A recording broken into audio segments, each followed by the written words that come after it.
Boa tarde, pessoal, tudo bem? Prazer, sou Rafael Bianco, para quem não me conhece, sou psicólogo, e hoje eu vou trazer uma ideia para vocês que é sobre o paradoxo do trauma, que resumidamente é como o trauma pode nos fortalecer.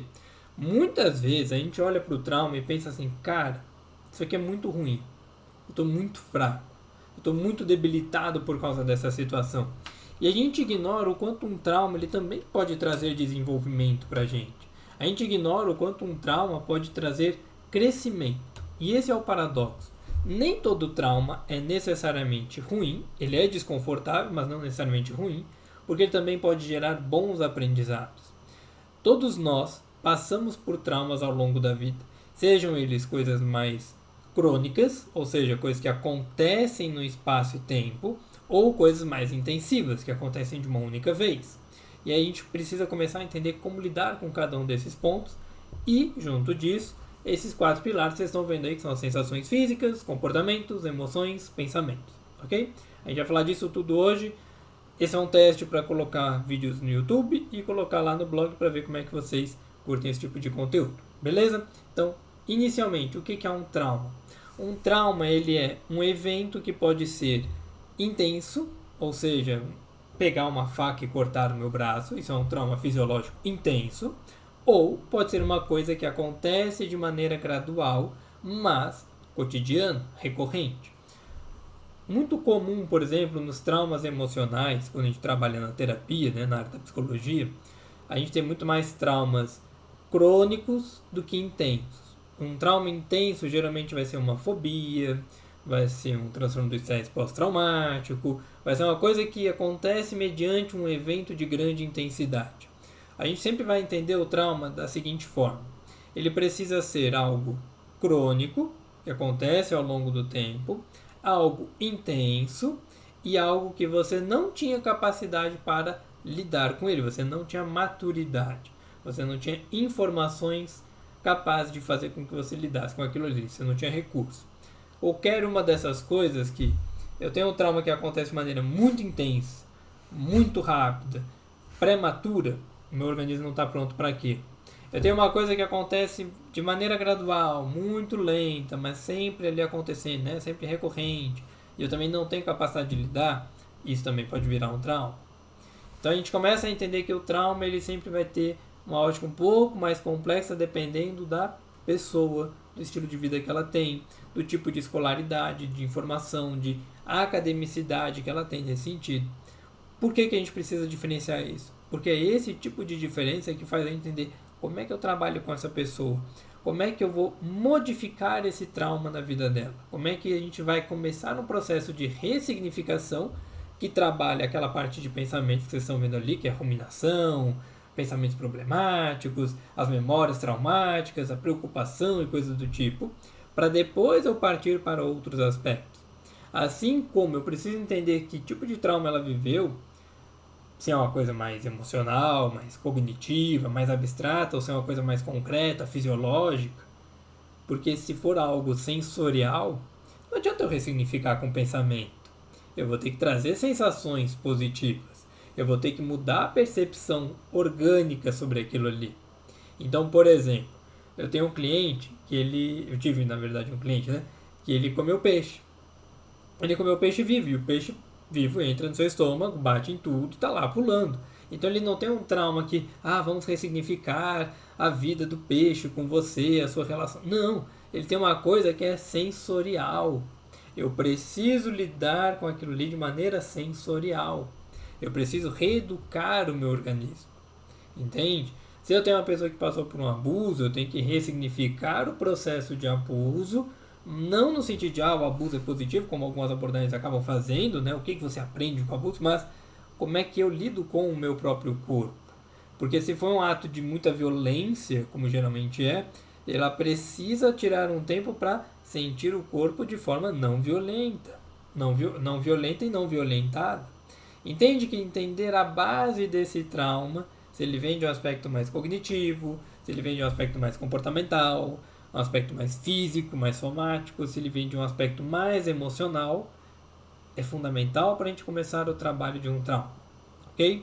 Então aí entre esses quatro pontinhos que vocês estão vendo na tela, que é as sensações físicas, e aqui eu vou pegar as traduções literais que eu coloco, né, no sentido de aumento da taxa cardíaca, dificuldade de concentração, mudança da sensibilidade. Então, como é que o meu organismo está processando tudo aquilo ali?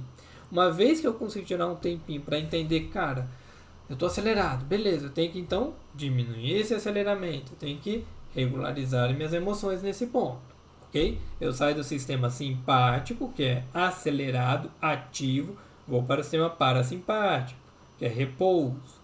Isso eu vou deixar para uma outra aula para a gente aqui, tá bom? Então eu saio de um sistema de ativação, vou para um sistema de repouso. Pronto, já comecei a mudar um pouquinho as minhas sensações fisiológicas. Vamos para a camada de pensamento. Eu estou ruminando, eu estou sempre revivendo aquele trauma, sempre pensando nele. Então eu preciso começar a mudar o significado que isso tem. Eu preciso mudar o direcionamento e foco mental que eu tenho sobre aquilo ali.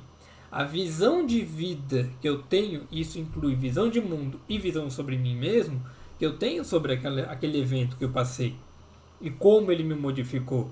Então eu preciso começar a olhar para essas coisas de uma forma mais atenta. Que tipo de pensamentos eu estou tendo? Quais são as minhas crenças? O quão limitantes elas são? Ou seja, no que elas me impedem de avançar? No que elas podem potencializar o meu avanço, minhas habilidades? E aí eu começo a trabalhar os pensamentos que eu tenho nesse sentido, as crenças nucleares. Quando a gente vai para o aspecto emocional, cara, o que você está sentindo de emoção? Eu sinto muita ansiedade, eu sinto muita tristeza, que é esse low mod. Eu sinto muita raiva, eu sinto muita vergonha. Então, quer dizer que ela tem a energia ali ainda, aquela energia de ativação, né, do sistema simpático, e ela precisa extravasar um pouco. Como é que a gente faz isso? Então, a gente começa a entender esse processo desde uma sensação física, até os seus pensamentos, até as suas emoções em termos de energia nesse aspecto. Não a energia mística que a gente vê nas abordagens holísticas, mas a energia de, cara, como é que eu realmente lido com essa reação corporal? Como é que é a tensão que eu tenho com relação àquilo? Que tipo de reação eu vou tendo dentro desse processo? E aí, por último, a gente olha quais são os comportamentos que você tem quando essas coisas acontecem. Porque aí o comportamento, a atitude que eu tenho dentro de determinados contextos vai revelar em que contextos eu posso estar tendo uma reação ao trauma ou não. Em que contextos um comportamento é aceitável, é funcional ou não. Ou seja, ele é disfuncional. Uma vez que a gente entende tudo isso, fica mais fácil da gente trabalhar o trauma. Porque se a gente pega, por exemplo, a vergonha, como é que eu trabalho a vergonha? Qual é a sensação física? Vamos dizer que a pessoa com vergonha, ela cerra os dentes, ela fecha. Então ela pode vir até desenvolver um bruxismo com isso. Porque ela começa a gerar uma tensão aqui no maxilar, na mandíbula e tal. E isso vai gerando todo um processo de desgaste dentário, que é o bruxismo e tal. E eu, beleza, então eu tenho que mudar essa parte aqui, certo? Ok, beleza. Dentro dos pensamentos, ou seja, eu tenho a emoção, vergonha. Eu tenho a sensação física, a mandíbula. Pensamentos, cara, vem um pensamento de estresse, vem memórias intrusivas de eventos que eu passei vergonha. E aí, o que isso traz de comportamento, né? Que comportamento que mudou? Eu comecei a evitar lugares, eu comecei a evitar pessoas, eu comecei a ter comportamentos evitativos, né? Comportamentos de fuga, beleza? Então a gente começa a entender que eu preciso trabalhar o oposto da vergonha, vamos colocar aqui coragem, proatividade. Eu preciso começar a relaxar aqui a mandíbula, eu começo a trabalhar os pensamentos, ou seja, o que essas memórias podem me ensinar também de positivo. Isso é uma ressignificação. E qual é o comportamento que eu tenho que ter? Se eu estou no comportamento de evitação, então eu começo a colocar enfrentamento. Beleza? Se a gente pensar na ansiedade, por exemplo, mais uma emoção. O que eu estou sentindo? Cara, eu sinto muita dor de cabeça, muita preocupação, eu não paro de pensar nas coisas, eu fico sempre com uma confusão de ideias, nada faz muito sentido para mim. Então eu começo a trabalhar em cima de cada um desses pontos. E aí dentro da ansiedade, que comportamentos você tem? Eu acabo me sabotando, eu acabo não conseguindo me regular emocionalmente, eu tenho comportamentos muito extremistas, ou seja, eu começo a usar drogas como o álcool, cigarro, outras drogas, né, mais ilícitas. Eu começo a fazer várias coisas para compensar aquele processo. E aí a gente começa a entender as 4 camadas do trauma. O ponto emocional, o ponto de pensamentos, as sensações físicas, a parte de comportamento, e assim eu vou trabalhando cada um desses pontos, cada um desses pilares, para justamente saber lidar com eles.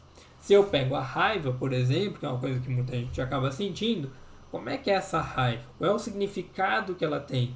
E aí eu começo a pensar, cara, eu começo a ter mais esquizema, mais psoríase, eu começo a ter mais, sei lá, garganta seca, eu começo a ter mais problemas digestivos, eu começo a me cansar mais rápido. Ok, são as sensações físicas, né? A fisiologia que a gente está tendo ali do processo. Não só do funcionamento da raiva, mas também do que ela gera no meu organismo. Que tipo de pensamentos eu tenho? Tenho pensamentos de muita rigidez, inflexibilidade, eu não aceito algumas opiniões contrárias, quando eu escuto uma coisa que não faz sentido para mim, eu já quero partir para cima, então eu tenho esse movimento, eu começo a bater na mesa, fazer força tal, então eu começo a entender que, ok, eu tenho que aprender a relaxar, então vou fazer um relaxamento muscular progressivo, vou começar a trabalhar a extravasão dessa raiva de uma forma saudável, entender o contexto que eu posso utilizar ela ou não. E aí eu começo todo um trabalho de olhar para aquela pessoa, não só para os sintomas, mas olhar para o contexto que a pessoa está vivendo dentro da própria vida. Como é que todas essas camadas, essas sensações físicas, pensamentos, emoções, comportamentos estão sendo organizados, como é que eles estão funcionando dentro do próprio processo. Porque esse é o grande ponto do trauma. E aqui alguém chama de paradoxo. O trauma, ele é desconfortável, sim. Ele é uma coisa que te cansa, que te adoece. Só que ele também é uma coisa que revela aquilo que você precisa trabalhar, aquilo que você precisa desenvolver. Então, quando eu olho para as coisas que eu estou aprendendo com aquele trauma, eu consigo reavaliar a minha vida, reavaliar as minhas prioridades, sair de tudo aquilo que não é importante mais nesse momento de vida, tirar um tempo para mim e falar assim, ok, deixa eu focar no que realmente importa. Deixa eu reorganizar a minha vida, deixa eu reorganizar ou repriorizar a minha energia para um novo caminho, um novo objetivo, porque às vezes a gente tem que mudar um ou outro e até mesmo os dois. E a partir disso, desse processo de aprendizado que vai ser feito com uma terapia, né? Nesse sentido ele é muito mais fácil com um processo terapêutico envolvido, você começa a entender, cara, agora eu entendo quais são as minhas forças, as minhas características, a minha significância no mundo, meu espaço, meu lugar, porque você vai saindo de tudo aquilo que as pessoas jogaram para cima de você. E agora você consegue olhar para si com mais respeito, com mais energia, com mais prioridade, entendendo os seus limites e estabelecendo eles com relação às outras pessoas.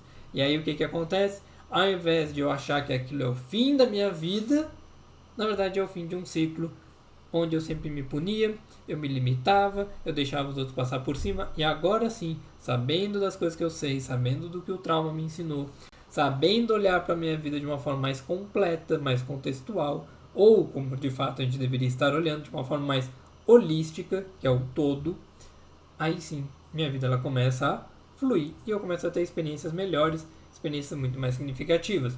O grande ponto do trauma é que ele desafia tudo o que a gente vive. Ele desafia as nossas grandes verdades, né? Aquela coisa do egocentrismo. Então você tem que abrir mão de quem você é, ou de quem você achava que você era, pelo que as pessoas diziam, para você começar a olhar como é que as coisas realmente funcionam. Cara, aquela pessoa, manipuladora, me sacaneou.